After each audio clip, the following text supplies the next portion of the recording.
Welcome back to the deep dive. Today, we're diving deep into a stack of material that drops us right into the heart of one of history's most dangerous moments. That's right.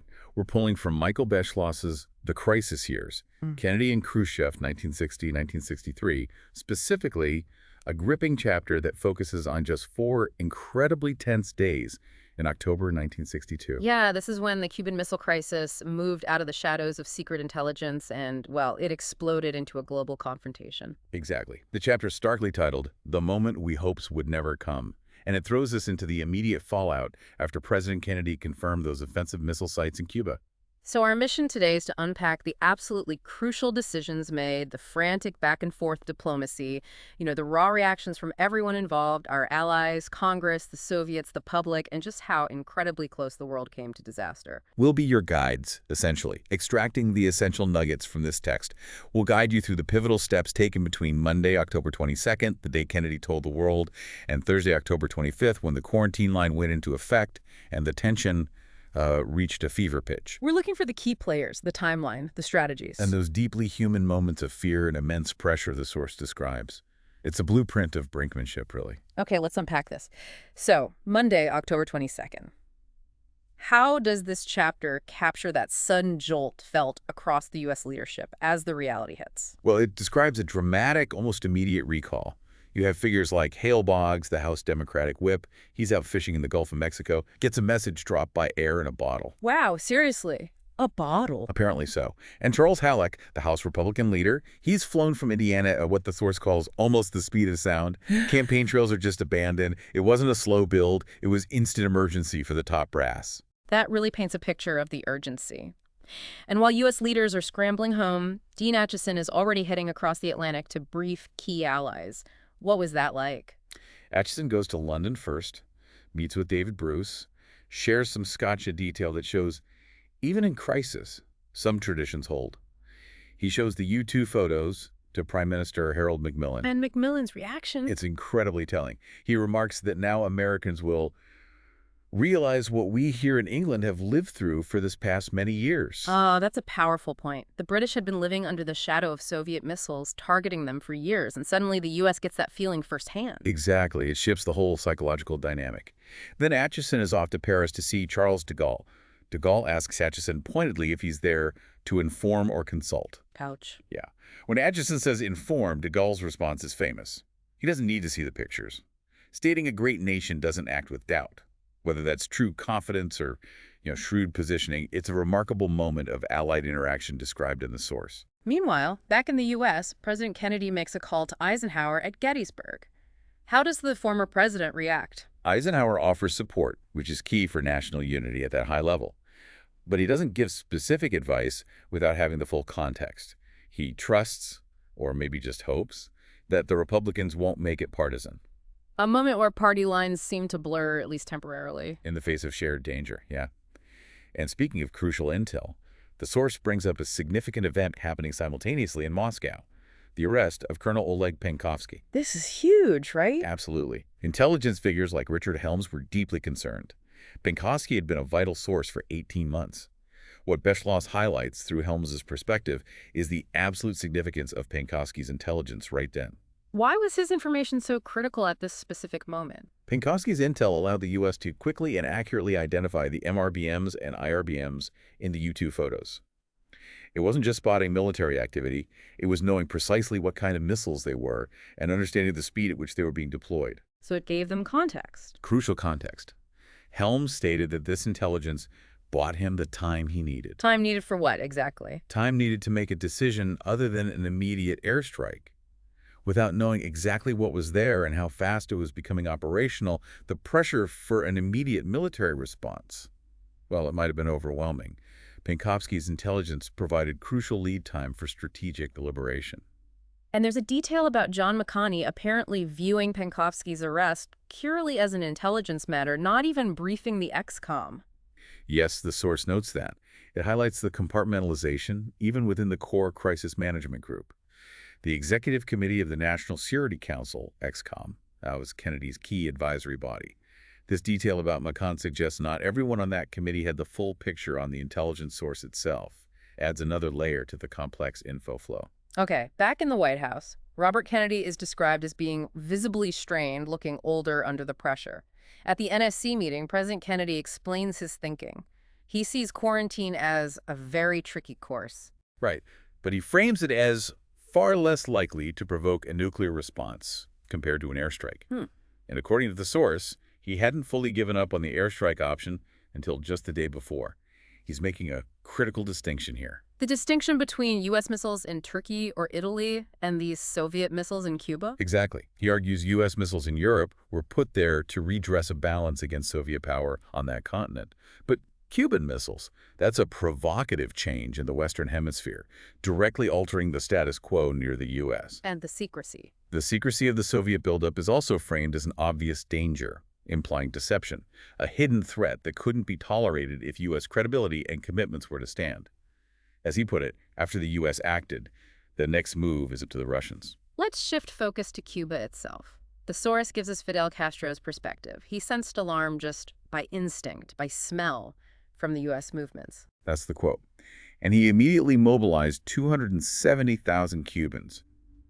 His Army Chief of Staff estimated over 100,000 casualties if an invasion came, but insisted the Cubans were utterly determined to fight to the last man. Chilling. That shows the Cuban leadership was preparing for a desperate, costly defense. Absolutely, against what they saw as an imminent U.S. invasion. Then comes the meeting with Congress at 5:30 p.m. The source sets a vivid scene with 17 leaders gather, starting with some initial banter. Yeah, a moment of calm before the storm. Kennedy abruptly reveals the missiles, and the atmosphere just shatters. George Smathers, a senator from Florida, is quoted reacting with shock right next to my home state. And Senator Richard Russell? He actually knew beforehand. Knew secretly from LBJ, yes. But he still strongly opposes the chosen course of action. He calls the quarantine a halfway measure, advocating instead for an immediate invasion to remove the missiles physically and at the same time remove Mr. Castro physically. Wow. And LBJ agreed.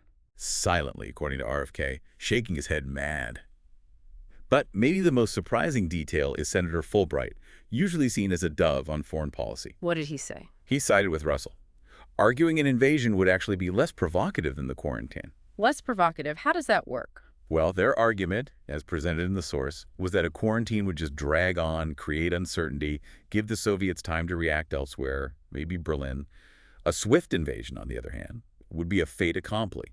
Remove the missiles, remove Castro, one decisive, bloody stroke. Overwhelming force over prolonged pressure. That was the perspective. The source says Kennedy was visibly struggling to contain his anger during this, drumming his chair. He defends the quarantine as a result of 4 days of intense deliberation. Other leaders, while agreeing to public support because of the danger, still complained the quarantine was too slow. And Kennedy's private reaction afterwards. Fuck 'em, according to the source. Frustrated, the senators were taking the boldest line. Dean Rusk's later lament about this late consultation potentially leading to the War Powers Act in '73 is also noted a long-term consequence. So as Kennedy prepares for his crucial speech to the nation, Macmillan sends a message warning of potential Soviet retaliation, especially against West Berlin. And Rusk summons Soviet Ambassador Anatoly Dobrynin. This meeting with Dobrynin is a powerful moment in the source. Rusk hands Dobrynin a copy of Kennedy's speech. Dobrynin's reaction is profound. He apparently had no prior knowledge from his own government. He didn't know. Seems not. He reportedly said, "It is going to be terrible," and seemed to physically age 10 years, became ashen-faced. It really underscores the potential lack of communication or maybe deliberate secrecy within the Soviet system itself. At the same time, in Moscow, Ambassador Foy Kohler receives the cable with Kennedy's message for Khrushchev. The message itself, drafted with input from Llewellyn Thompson, shifts the tone dramatically. Drops the usual, "Dear Mr. Chairman," for "occurred, sir." It's direct, firm. What were the key points? Concern that Soviets misunderstand U.S. resolve, belief no sane person wants nuclear war, U.S. cannot tolerate this power balance shift, determination to remove the threat, framing the quarantine as the minimum necessary action, hope for peaceful negotiation, and a clear warning against widening the crisis, especially mentioning West Berlin. Richard Davies delivers it early Tuesday morning. And then, the moment the world held its breath for Kennedy's address to the nation at 7 p.m. that Monday night. The source describes the physical details vividly. Kennedy at his naval desk, wearing a corset, sitting on pillows, looking weary, dark rings under his eyes, deep creases in his face, captures the sheer physical toll. And the speech itself. Beschloss calls it arguably the most alarming ever by a U.S. president. He confirms unmistakable evidence of offensive missile sites in preparation, stating their purpose is nuclear strike capability against the Western Hemisphere. He gives precise ranges. MRBMs could hit Washington, the Panama Canal, Mexico City, a huge chunk of the southeastern U.S. And the IRBMs. Could reach as far north as Hudson Bay and south to Lima, Peru. That brings the threat incredibly close to home for Americans and the entire hemisphere. Absolutely. He declares this an explicit threat to the peace and security of all the Americas, violating multiple international agreements and his own prior warnings. He directly calls out Soviet deception, referencing their public statements that missiles weren't needed outside the USSR and Gromyko's recent assurances to him. The ones about only defensive weapons being in Cuba. Exactly. That statement was false, he says. He frames the deployment of these weapons as a definite threat because of their destructiveness and speed, contrasting it with the precarious status quo the U.S. and USSR had previously respected. He argues the U.S. missiles in Turkey weren't secret like this? Yes. He calls this secret, swift, and extraordinary buildup, this sudden clandestine decision, a deliberately provocative and unjustified change that cannot be accepted if U.S. courage and commitments are to be trusted globally. The objective, prevent their use, ensure their elimination. And then comes the announcement of the action, the initial course, as he emphasizes. A strict quarantine on all offensive military equipment bound for Cuba. Ships carrying such cargo would be turned back. He outlines further steps, too. Continued surveillance, preparation for any eventualities, armed forces directed to prepare, and the chilling declaration that any missile launched from Cuba will be met with full retaliatory response upon the Soviet Union. Guantanamo is reinforced, calls for OAS and UN meetings. The speech ends with a direct appeal to Khrushchev. Halt and eliminate the threat, abandon world domination, join to end the arms race, and move the world back from the abyss by withdrawing the weapons, plus that pointed warning about West Berlin again. And he warns the American people this will be a long haul. Many months of sacrifice and self-discipline. After the speech, Kennedy's private comment is telling. That's it, unless the son of a bitch fouls it up. I mean, George Bundy later felt the speech was overblown, pretentious. Beschloss's analysis in The Source unpacks this. He contrasts it with Roosevelt's calming Pearl Harbor speech. Kennedy's was designed to frighten. He suggests it also diverted attention from Kennedy's own earlier doubts about the military significance and his failure to warn Khrushchev earlier. So the apocalyptic tone served a domestic purpose, too. To rally the country and ease the domestic political heat, since Republican Senator Keating had been proven right about the missiles being offensive. The immediate reactions are incredibly varied, reflecting the shockwave. The Pentagon goes to global alert, first time since Korea. Cuba calls it an act of war. The British press, having lived with Soviet missiles for years, wonders if Kennedy is overreacting. Bertrand Russell sends telegrams. But the American public, mostly, rallies. The Atlantic Constitution, showdown, time, decisive moments. Even Richard Russell publicly supports Kennedy despite his intense private opposition. Right. Adolf Berle's diary entry, God help us all, captures the palpable fear. But there's also significant Republican criticism. Goldwater, welcome but belated. Others question why it doesn't physically remove the missiles, link it to the Bay of Pigs. The Harvard Crimson criticizes the frenzied rejection of diplomacy. Keating feels validated. Nixon sees his campaign potentially hurt. And the source concludes very personal reactions. A schoolgirl writing she's too young to die. A Georgian thanking Kennedy but criticizing his surprise at Khrushchev lying. And that Conservative Party rally in Britain booing Kennedy and chanting fight, fight, fight shows the range of reactions. On the Soviet side, Khrushchev's initial reaction, according to McCoy and Son, was surprise and anger. His first impulse, reportedly to order his ships to storm the quarantine line and speed up work on the sites. But he was talked down. Cautioned against precipitate action by a deputy premier. That detail hints at the raw emotions and dangerous impulses at play. Okay, moving into Tuesday, October 23rd, the focus shifts to the Soviet response. Khrushchev's formal reply is delivered by Vasily Kuznetsov to Ambassador Kohler in Moscow. Its firm calls the quarantine a serious threat, a gross violation of the UN Charter, maintains the armaments are exclusively for defensive purposes, demands Kennedy renounce his actions. And then an hour later, Radio Moscow broadcasts a statement. Significantly, that broadcast describes the naval blockade and U.S. combat readiness, but completely omits any mention of Soviet missiles in Cuba. Why leave that out? Beschloss's analysis suggests this was likely to conceal the missiles from the Soviet people, avoiding embarrassment if they had to be removed later, and it helped portray U.S. actions as pure aggression against Little Cuba. This framing could make a backdown less humiliating.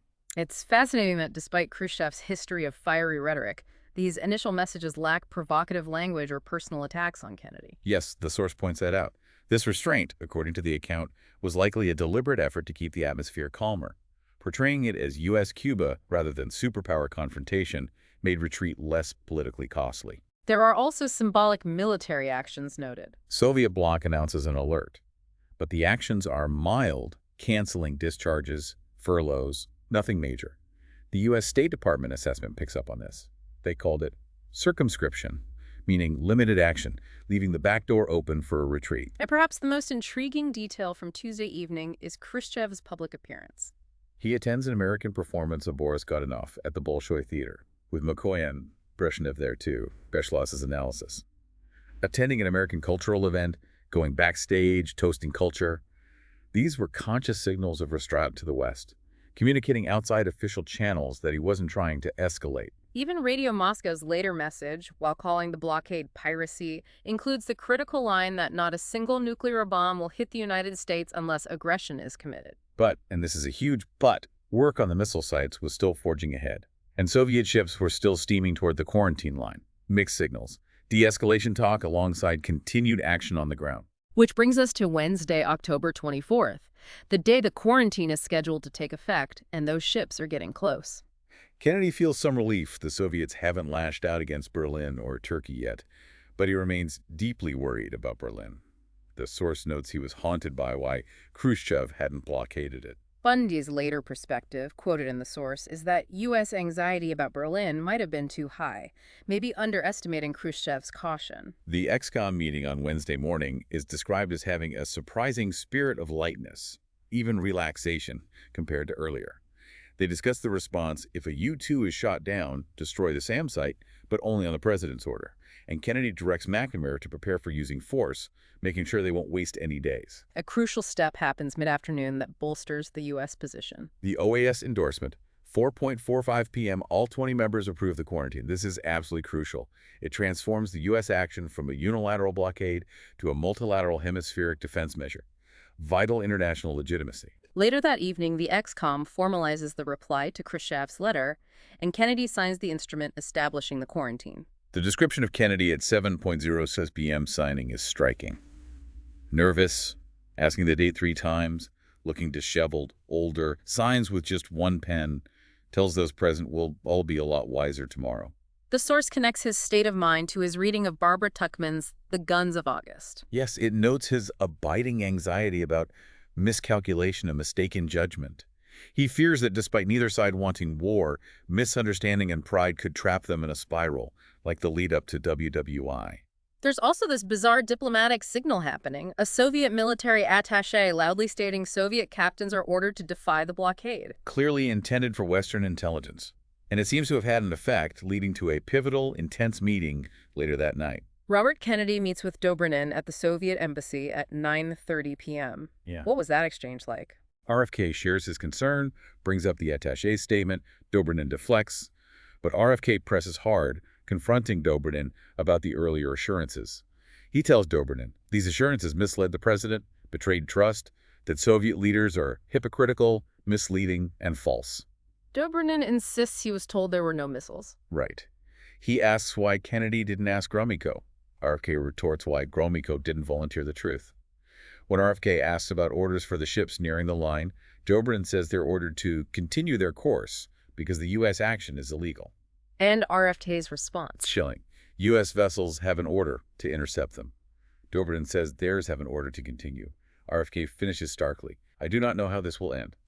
The source notes Dobrynin's cable back to Moscow had to go by bicycle messenger due to the secrecy. Amidst all this tension, there are smaller human details, like the White House dinner dance being canceled. Changed to a small dinner for the Maharaja and Maharani of Jaipur. Kennedy teases the Maharani, calls her the Barry Goldwater of India. A moment of dark humor, maybe. After dinner, Kennedy talks with the British ambassador, David Ormsby-Gore, who the source notes is exceptionally close to Kennedy, trusted like family. Ormsby-Gore shares his view that the missiles don't actually pose a significant military threat, a striking difference in perspective from a close ally. He also warns Kennedy there's skepticism in England, some wondering if the U-2 evidence is faked. Citing Labour leader Hugh Gaitskell's reference to so-called missiles. This is where Ormsby Gore persuades Kennedy to release the U-2 photos. Great detail in the source. Kennedy and Ormsby Gore actually comb through the prints together to pick the most dramatic ones for release. RFK joins them, looking bleak after the Dobrynin meeting. Kennedy briefly considers a summit but decides against it, lacks leverage, and Ormsby Gore suggests narrowing the quarantine line. He proposes moving it closer, 500 miles out instead of 800, to give Khrushchev more time to order ships carrying offensive gear to turn around gracefully before interception. Kennedy calls McNamara, orders the change, despite Navy protests. A calculated risk. Buying diplomatic space at the cost of letting ships get closer. The source notes the U.S. had to assume warheads were present, though no conclusive evidence then. Later, Soviet sources confirmed 20 warheads arrived Septokt, 20 more on the Poltava, kept separate from the missiles themselves, another layer the U.S. didn't fully grasp in real time. Back in Moscow before dawn Wednesday, Richard Davies delivers the quarantine rules, encounters a staged gas mask scene. Seems almost absurd. He proposes U.S. inspection of Soviet ports, refused as high impertinence, but notes something important. Diplomats' gushingly polite demeanor suggests orders not to escalate verbally. Foy Kohler keeps all his appointments. But alongside this veneer, there are these spontaneous demonstrations. Mob activity outside the U.S. Embassy. Throwing rocks, blinding workers with mirrors, denting Kohler's Cadillac. Propaganda counterpoint to the restraint signals. Khrushchev, meanwhile, avoids Ambassador Kohler, uses a secret channel instead. William Knox, president of Westinghouse. Knox finds Khrushchev very tired. Khrushchev tells Knox Monday was a very black day. Thinks Eisenhower would handle it with more mature statesmanship, hopes it's not linked to U.S. elections. Laments Kennedy's youth, hard to negotiate with someone younger than my son, calls Kennedy's policy very, very dangerous. And he issues a direct warning through this private channel. Warns Soviet subs will sink U.S. ships, stopping unarmed merchant vessels. Offers his offensive-defensive pistol analogy. Asks about Turkish missile range. But he makes a crucial concession here, the first time to Western years. Yes, concedes ground-to-ground missiles and nuclear warheads are in Cuba. Adds Cubans are very volatile, but missiles only fired on his direct order. Tells his goat story analogy. Americans will learn to live with the goat in Cuba like Russians live with U.S. missiles in Turkey. He's anxious for a summit without a circus atmosphere. He makes a public summit offer later that day in a reply to Bertrand Russell. States a summit might remove danger, but useless if aggression is unleashed. Beschloss's analysis. This offer, private then public, was intended to scare Kennedy into accepting, gain time, potentially push more missiles warheads through, meet with enhanced leverage. And then the shift happens overnight Wednesday. The Poltava, the ship with more warheads, turns back. Others with large hatches, too. Beschloss suggests Khrushchev likely feared U.S. interception and confiscation of sensitive cargo, but two ships, the Yuri Gagarin and the Camille's, kept sailing, escorted by subs. So Thursday, October 25th dawns. Those two ships are getting close to the now narrowed quarantine line. At the morning ExComm, Kennedy tells Robert it looks really mean. Adding to the pressure, CIA assesses 2 missile sites are now operational. McNamara reports the Camille's and Gagarin are nearing the 500-mile line. This is it. Robert Kennedy's later reflection captures it. This was the moment we were prepared for, which we hoped would never come. Then McNamara reports a Soviet sub between the ships. USS Essex ordered to signal, force it to service with depth charges if necessary. Robert Kennedy's internal reaction is noted. Was the world on the brink? Was it our error? A mistake? Kennedy's physical reaction in the room is vivid, covers mouth, fist tightens, stares at Robert. Deep personal strain. He asks if they can avoid the first exchange being with a sub. Almost anything but that. McNamara says no. Too dangerous. Berlin is still a pressing concern for Kennedy. States, we must expect that they will close down Berlin in retaliation. Orders final preparations. The Attorney General feels they're on the edge of a precipice. The moment is now. And then the breakthrough. 10:25 a.m., McConey gets a note. Some Russian ships have stopped. 10:32 a.m., confirmation. The report is accurate. 6 ships have stopped or have turned back. ExComm learns 20 ships total stopped or turned back. The president immediately orders giving ships every opportunity to turn back, tells the Essex not to act immediately. Emphasizes they must move quickly. And it's in this moment Rusk utters his famous line to Bundy. We're eyeball to eyeball, and I think the other fella just blinked. But Beschloss's analysis offers a slightly different perspective on that blink. He argues Rusk was perhaps wrong in that framing. Khrushchev likely didn't blink because he was cowed, but made a calculated decision not to test the quarantine with weapons ships right then. Protected tech gave Kennedy time for the summit proposal. The source points out later Soviet info. Only 42 of 80 planned missiles, 20 of 40 warheads reached Cuba, none of the 32 IRBMs. And the high domestic cost meant Soviets denied the ships turn back for years. Beschloss highlights the wisdom of the quarantine strategy milder. Escalating pressure gave Khrushchev time and space to reverse course without complete loss of face. Time an airstrike wouldn't have allowed. Later that day, Ormsby-Gore follows up on Macmillan's summit idea. Ormsby-Gore himself dismisses it as unworkable, tells Bundy the U.S. must make clear the blockade won't lift without missile removal progress.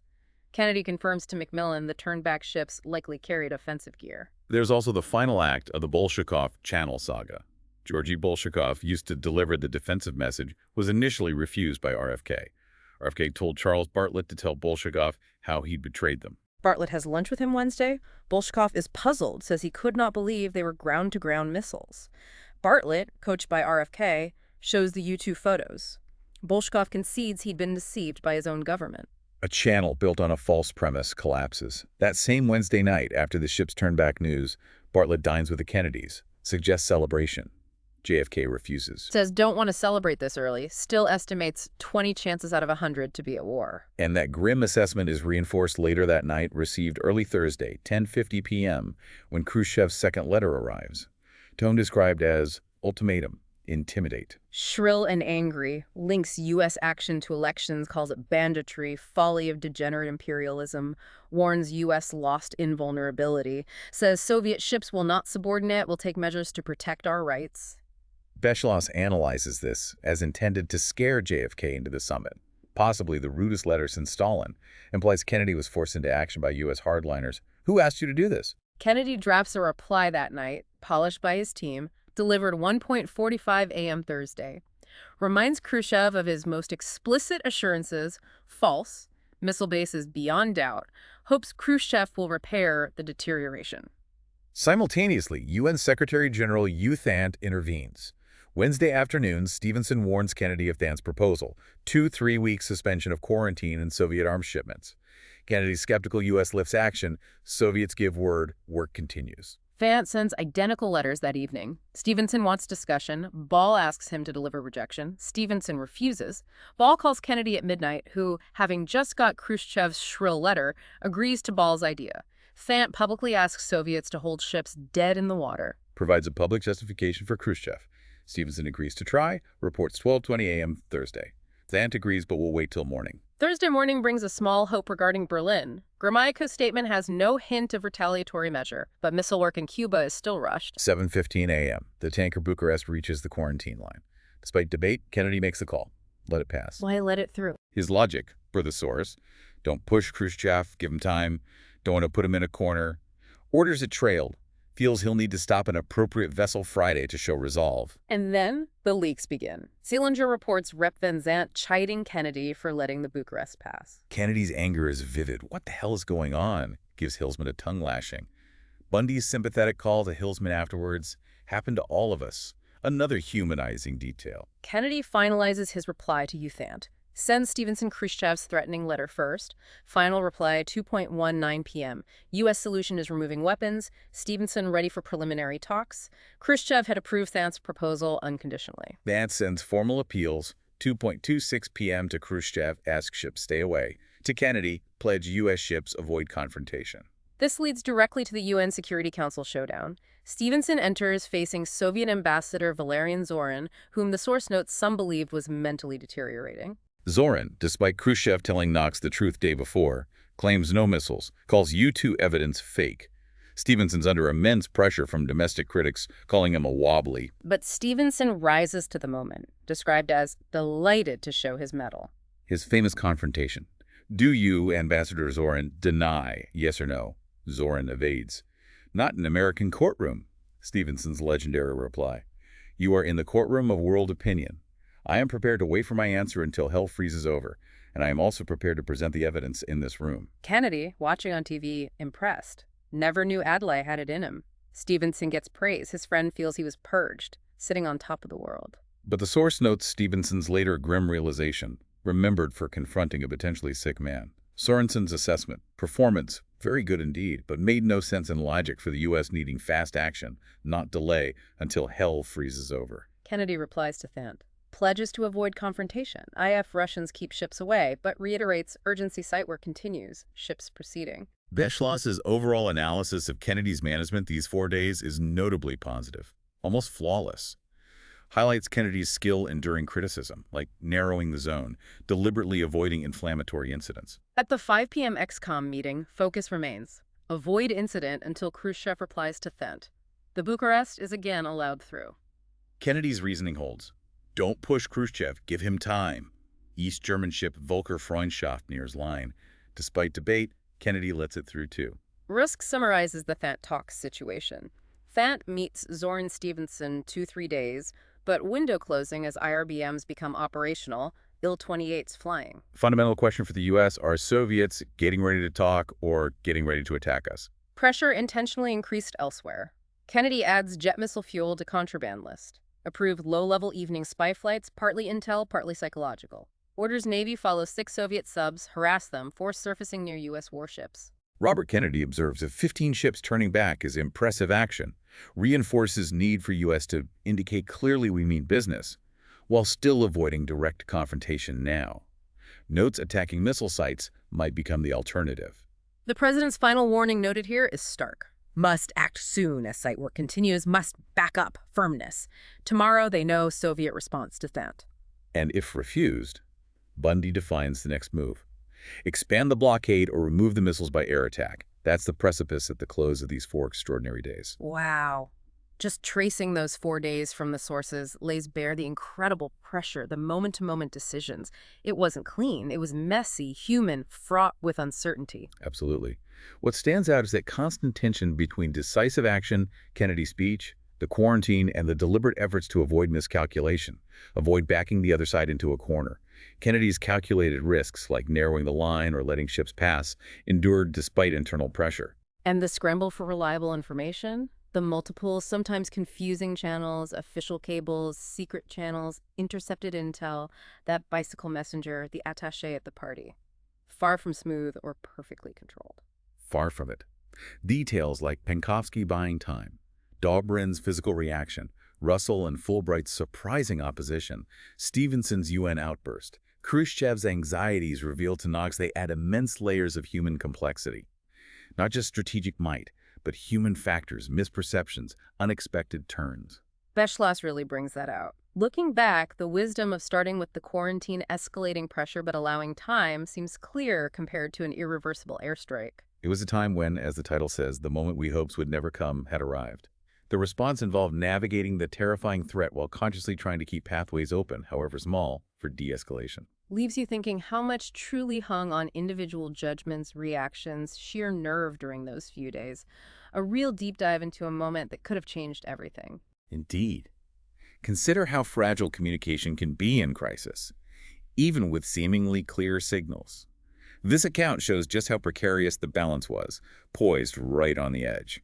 So this deep dive has covered the key events, strategies, diplomatic exchanges, and analyses presented in this crucial section of the crisis years, from the world learning Monday, October 22nd, through the tense standoff and near confrontations by Thursday, October 25th. Yeah, we've unpacked the days the quarantine took effect, when the world truly stood at the brink, covering the period laid out in the sources and giving you, hopefully, a detailed picture of those critical hours. Thanks for joining us for this deep dive into a pivotal moment in history. Until next time.